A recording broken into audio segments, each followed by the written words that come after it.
नमस्कार. महाराष्ट्र राज्यात मुख्यमंत्री माझी लाडकी बहीण योजना सुरू करण्यास मान्यता दिली असून यासाठी शासन निर्णय काढण्यात आलेला आहे.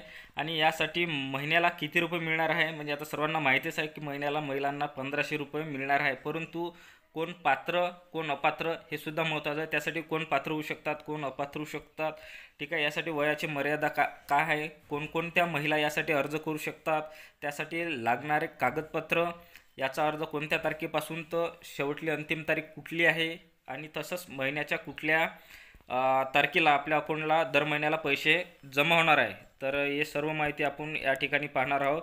तर महत्त्वाचं यासाठी लाभार्थी म्हणून महाराष्ट्र राज्यातील 21 ते 60 या वर्ष वयोगटातील विवाहित असो, विधवा असो, घटस्फोटित असो, या परित्यक्त्या आणि निराधार महिला यापैकी कुठलीही महिला यासाठी योजनेचे लाभार्थी म्हणून अर्ज करू शकतो, ठीक आहे. आणि योजनेच्या लाभार्थ्यांची पात्रता म्हणजे महाराष्ट्र राज्याचे रहिवासी असणं आवश्यक आहे, ठीक आहे. त्यानंतर म्हणजे आता आपण सांगितलं कोणत्या कोणत्या महिला करू शकतात, तर विवाहित, विधवा, घटस्फोटित, परित्यक्ता आणि निराधार महिला यासाठी पात्र राहू शकतात.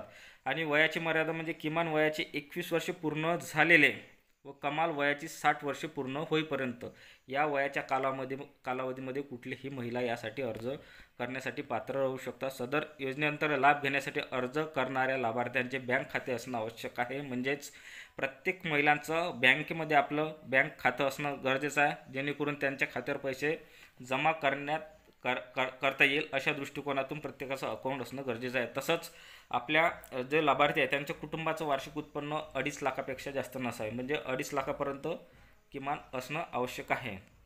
आणि अपात्र कोण आहे ते आता या GRमध्ये दिसतातच, तुम्ही वाचू शकता व्हिडिओमध्ये. ज्यांचं उत्पन्न 2.5 लाखापेक्षा जास्त आहे ते अपात्रसुद्धा ठरू शकतात, किंवा ज्यांच्या कुटुंबातील सदस्य कायम कर्मचारी म्हणजे गव्हर्नमेंट किंवा कंत्राटी पद्धतीनं किंवा परमनंट प्रायव्हेट कंपनीत असेल तर त्यांनासुद्धा याचा म्हणजे हे जे कुटुंबातील सदस्य जर असेल तर हे व्यक्ती अपात्रसुद्धा ठरू शकतात. याच्यामध्ये बहुत सारे म्हणजे माहिती दिलेली आहे. हे आता वाचून दाखवल्यापेक्षा आपण GR शासन निर्णय या वेबसाईटवर जाऊन आपण तो GR काढून वाचूसुद्धा शकतो, म्हणजे सर्व माहिती आपल्याला मिळू शकते. आणि या योजनेसाठी लाभ मिळण्याकरता खालीलप्रमाणे कोणते कागदपत्र आवश्यक आहे, ठीक आहे.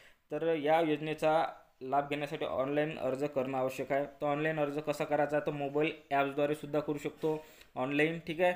सेतूद्वारे सुद्धा करू शकतो. तर आता याचं माध्यम आता गाव लेवलला ते कशा पद्धतीने करायचं त्याची सुद्धा अंमलबजावणी होणार आहे. आणि प्रत्येक व्यक्तीचा आधार कार्ड असणं आवश्यक आहे, ठीक आहे. जो काही लाभार्थी त्याचा आधार कार्ड असणं आवश्यक आहे, ठीक आहे. कारण की ह्या ज्यावेळेस आपण फॉर्म भरू त्यावेळेस आपल्याला आधार लिंक म्हणजे KYC करणं आवश्यक राहील. आणि आपला स्वतःचा फोटो, ऑनलाईन फोटो हा सबमिट करावा लागतो, प्रत्यक्ष राहून ते आपल्याला करावं लागतं. त्यासाठी प्रत्यक्ष व्यक्ती या योजनेसाठी हजर राहावं लागतं. तर हे सुद्धा माहिती एक लक्षात घ्या, ठीक आहे. आणि महाराष्ट्र राज्याचे अधिवास प्रमाणपत्र म्हणजे महाराष्ट्र राज्यातील जन्माचा दाखला किंवा इतर कागदपत्र ते आता लागू शकते. आपल्या जन्माचा दाखला किंवा डोमेशियल वगैरे हे कागद आपल्याला लागू शकते यासाठी, ठीक आहे. आणि सक्षम प्राधिकारी यांनी दिलेला कुटुंब प्रमुखाचा उत्पन्नाचा दाखला म्हणजे 2.5 लाखापर्यंत, ठीक आहे. 2.5 लाखाच्या वर तर आपल्याला उत्पन्नाचा दाखला लागत नाही. त्याच्या आतमध्ये आपल्याला तो आपला जे काही तलाठी, तहसीलदार यांच्या माध्यमातून जो काही आपला उत्पन्नाचा दाखला आहे तो आपल्याला आवश्यक आहे, तो सुद्धा लागणार आहे. आणि बँक पासबुकच्या पहिल्या पानाची छायांकित प्रत म्हणजे जिथं आपला फोटो आणि बँकेनं अटॅच करून दिलेला राहते, अकाउंट नंबर वगैरे सर्व हे सुद्धा आपल्याला त्या ठिकाणी लागणार आहे. आणि आपला पासपोर्ट आकाराचा फोटो, ठीक आहे, तो सुद्धा आपल्याला लागणार आहे. त्याच्यानंतर रेशन कार्ड आणि सदर योजनेचा अटी शर्तीचं आपण पालन करण्याबाबतचे हमीपत्र, आपल्याला हमीपत्र द्यावं लागेल की याच्या सर्व अटी आम्हाला मान्य आहे, त्या आपल्याला सर्व लिहून देण्यासाठी आपल्याला हमीपत्र याच ठिकाणी द्यावं लागेल, ठीक आहे. तर याची अर्ज करण्याची तारीख तर आता 1 जुलै 2024 पासून सुरू झालेली आहे, ठीक आहे. 1 जुलै 2024 पासून याची अर्ज करण्याची तारीख सुरू झाली आहे. आणि याची अंतिम तारीख 15 जुलै 2024 अशी आहे. हे बघा, अर्ज प्राप्त करण्यास सुरुवात 1 जुलै 2024 पासून सुरू झाली आहे आणि अर्ज प्राप्त करण्याचा शेवटचा दिनांक 15 जुलै 2024, ठीक आहे.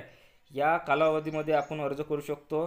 हे सर्व कागदपत्र आपल्याला गोळा करणे आहे आणि ऑनलाईन पद्धतीनं याचा अर्ज आपण करू शकतो. आता नवीन योजना सुरू झाल्याच्या बाद सर्वजण गडबड काय, परंतु 15 जुलैच्या आत आपण आपल्या पद्धतीनं वेळेनुसार आपण याचा अर्ज आपण सादर करू शकतो. त्यानंतर आपलं जे काही यादी होईल ते यादी प्रकाशित होणार आहे. ठीक आहे. त्यानंतर काही त्रुटी वगैरे काय असेल तर ते सर्व ऑनलाईन याच्यामध्ये दाखवण्यात येणार आहे. आणि हे सर्व फायनल झाल्याच्या बाद लाभार्थी जर पास झाला तर याचं आपल्याला प्रत्येक होणार आहे. प्रत्येक जो काही लाभार्थी त्याच्या अकाउंटला 14 ऑगस्ट 2024 रोजी 1500 रुपये खात्यावर हस्तांतरित होणार आहे. आणि त्यानंतर प्रत्येक महिन्याच्या 15 तारखेला लाभार्थी प्राप्त झाल्याच्या नंतर प्रत्येक महिन्याच्या 15 तारखेला त्यांच्या खात्यावर महिन्याला 1500 रुपये जमा होणार आहे. अशी शासनाची एक हे आहे, GR आहे. त्या GRच्या नुसार हे सर्व माहिती आहे. त्या पद्धतीनं